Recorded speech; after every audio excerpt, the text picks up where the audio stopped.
Hi, welcome back to the Flying Squid. Today I will be marking and then cutting all of the tenons and the mortises for this tabletop. You may be surprised because some aspects of this are not quite as straightforward as you may expect. Now I'm not going to talk you through every last little step because I feel like after so long of hearing me droning on that gets a little bit boring. But I will talk to you about a couple of steps that I'm going to do. First off here, you may have noticed me marking my lines with a knife. Why is that? The reason being is that a knife cut is just microscopic thin. It still makes a line, a very visible line, but it's very thin. A pencil mark, while it doesn't seem like much, can be considerably thicker than that knife cut. So since the name of the game here is precision, I'm going to do everything marking it with a knife. Now, there's nothing wrong with going back behind that and running your pencil down the knife mark just to make it show up a little bit better. So what I'm going to do first off is I'm going to mark all the way around this board. One of the cool things about doing this with a knife is in order to transfer this mark from here onto this surface, all you have to do is just lay your knife blade into that cut that's already made. And then slide your square up next to it.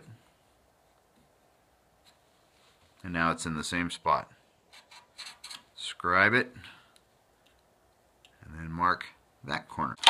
Do the same thing. Lay the knife in the little cut, move the square up to it,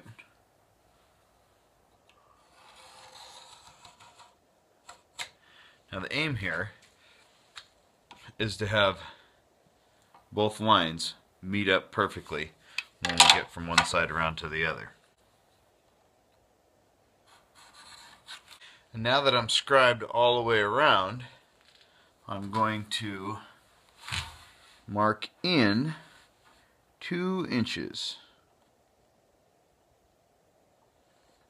from each side.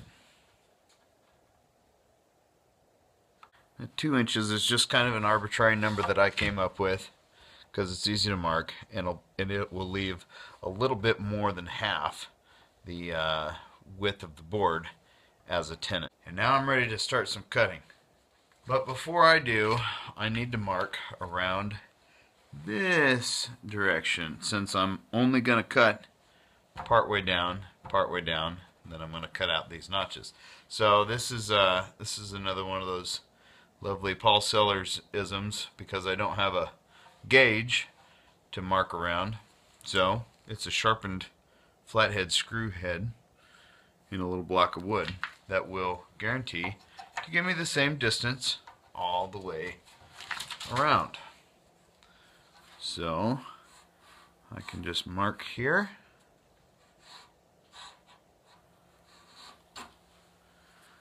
mark on the other side, all the way down the face.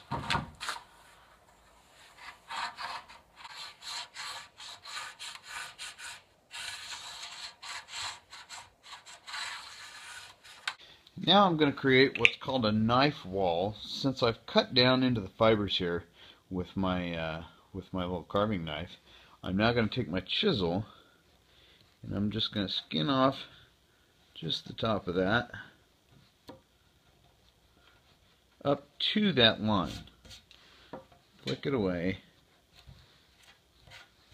and what that does is that creates just a little wall right here, just enough you can catch your thumb on,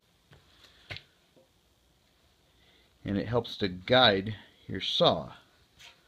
Since I need all the help I can get trying to cut a straight line with a handsaw, I figure it's probably in my best interest to go ahead and use this technique. Now time to put my freshly sharpened crosscut saw on the job.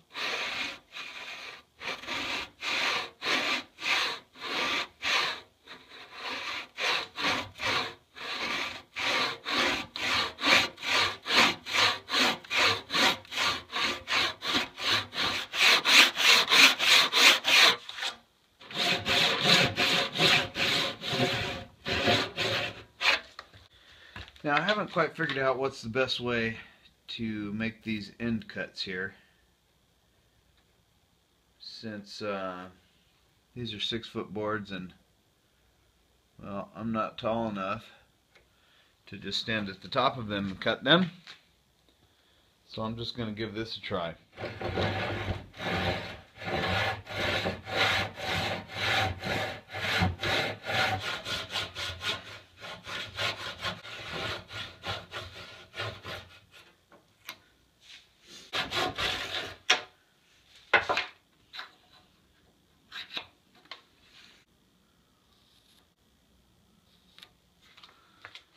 Now this is the part that I'm really not looking forward to, is trying to cut this square while on a slant. I don't know, I just don't know a better way to do it. I'm sure there is one.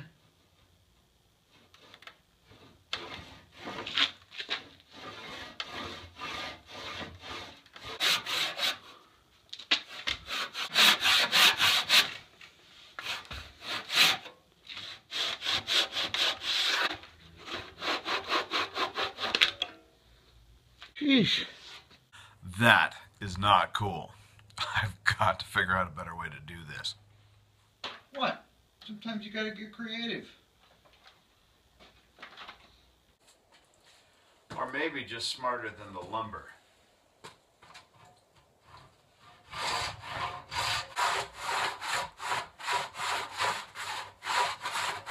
Wait a minute. Since this whole thing is somewhat, I don't know, wannabe timber framing, why don't I just get a chisel and get after it like that?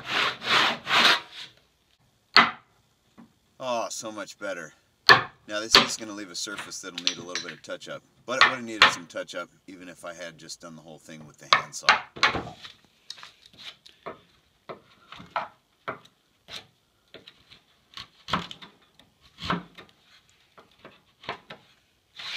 Now with all the tenons cut, I'll go ahead and use my little Paul Sellers gizmo and mark for the mortises so I can get those cut.